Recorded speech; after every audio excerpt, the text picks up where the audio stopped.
Эльвир Аракевич. Бұл мындай алғанда, Айбек Туразалиевич,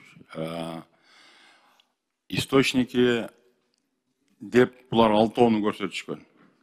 Біз 6-шы пунктқа қарсы шыққанбыз. Себеп дегенде 6-шы пунктта түз ғана ата-енелердікі деп балабақшаларға жазылып қалған. Себеп дегенде бұл жазылбаш керек деп тиги жоғарыдағы сіз айтып отқан 4-ші, 5-ші пункттардың ішінде ошол жашап атат деп бұл ежекебіз айтқан өмір бойы ушундай болып жүргенде. Бұлар источники финансирования.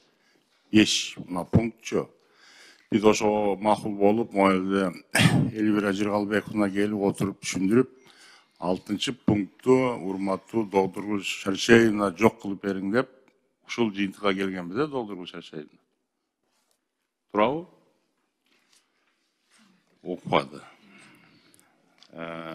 Ошондон биз баардыгы ушуга макул болгонбуз, макул болуп, биздин чоңутук деп 6-чы пунктту гана алдырып койгонбуз. Бирок источник дегенге ошо сиздер айткан ошо ата-эненин взносу, мыйзамга каршы келбеген взностор деп ошолор кала берсин деген бүтүмгө келгенбиз. Ал Эльвира Жыргалбековна жок болуп атат, мен анын мыйзамын жактамыш эмес, баягы прокуратура айтып койгулачы дегенде жөн отуруп айтып коеюн дедим. Рахмат чоң.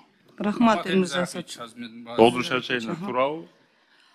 Бул жерде дагы мен президенттин указда жокко чыккан эмес 2008-жылы 50% 2008-жылы кабыл алынган. Ал жөнүндө сөз жок. 6 пункт источник финансирования биз 6-чыны чыгарып бериңиз дедик, сиз чыгарып бердиңиз, туурабы? Калгандар калды да 5-өө ана айттыңыз го өмүр бою ушундай болуп келген. Мамлекеттик бюджет, тиги ата-эненин каражаты, жергиликтүү бюджет, анан баягы мыйзамга каршы келген башка булактар дегенге макул болбодук беле берди.